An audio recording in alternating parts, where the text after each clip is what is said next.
tupo tayari kucheza ligi ngazi ya mkoa ila sio kucheza mechi na Simba Sport Club. Ni maneno ya Kevo TZ, ambapo wakati shabiki huyo wa Yanga maarufu kama Kevo TZ, yeye anakuambia kuwa hawapo tayari kucheza tena na Simba Sport Club kwenye mchezo wote wa ligi kuu msimu huu hadi viongozi wa bodi ya ligi watoe sababu za msingi kwa nini mechi iliahirishwa. Kwa mjibu wa Kevo, aliweza kuongeza kuwa wao kama Yanga wapo tayari kucheza hata ligi ngazi ya mkoa ila sio kucheza mechi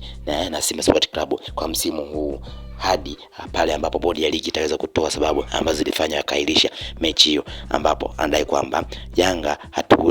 hatuchezi wakitaka tushusheni daraja, yani kama wanataka watushushe daraja ila hatupo tayari kurudia mechi kati ya Yanga pamoja na Simba. Ikumbuke kwamba mechi hii iliweza kuahirishwa Machi 8, ambapo iliweza kuahirishwa kutokana na sababu ambazo Simba Sport Club aliweza kutoa sababu zake kuweza kuzuiwa na mabodyguard wa Yanga kwenye uwanja wa Benjamin Mkapa,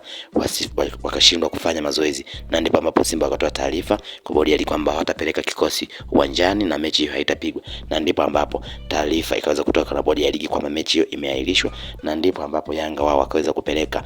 timu uwanjani. Baada ya kupeleka timu uwanjani, klabu ya Yanga ikala msimamo kwa kudai kwamba wao walipeleka timu uwanjani, hivyo wanahitaji pointi 3 na magoli 3 kwa kuwa klabu ya Simba haikuweza kupeleka timu uwanjani. Kwa mjibu wa Kevo, anadai kwamba yeye kwamba kwa sasa hawapo tayari kucheza mechi yote ya ligi kuu na Simba Sport Club, hivyo wapo tayari hata kushushwa daraja hadi wakacheze ngazi ya mkoa ila sio kucheza mechi na timu ya Simba Sport Club. Aliweza kufunguka hayo kwa kudai kwamba kwenye kucheza mechi wapo tayari kucheza mechi muda wote na Simba ila sio mchezo wa ligi kuu mpaka waweze kueleza bodi ya ligi waiahirisha sababu ziwafanya wakaahirisha mechi hiyo baina ya Simba pamoja na klabu ya Yanga.